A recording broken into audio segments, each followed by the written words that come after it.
தண்ணீர் இருக்கும்போதே இந்த அணையை கட்டினது தான் மிகப்பெரிய சிறப்பு.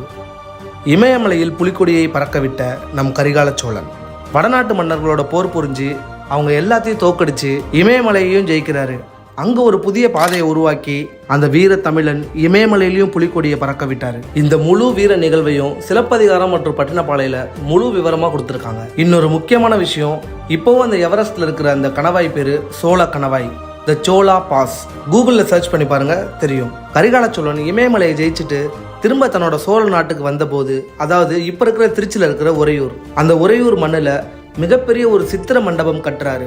அந்த மண்டபத்துல கரிகால சோழனோட புகழ், அவரோட முழு வரலாற்றையும் விளக்குற மாதிரி ஓவியங்கள், சிற்பங்கள், தங்கம், வைரம்னு அந்த சித்திர மண்டபத்தை உருவாக்குறாங்க. இப்போ அந்த சித்திர மண்டபம் என்னாச்சு, கரிகால சோழன் கல்லணையை கட்டுறப்ப எங்க தங்கியிருந்தாரு, அவரோட நினைவா கல்லணையை தவிர இன்னும் என்னென்ன விஷயம் இந்த உலகத்துல இருக்கு, இந்த கேள்விக்கான எல்லா பதிலையும் அடுத்த ஒரு முழு வீடியோல சந்திப்போம்.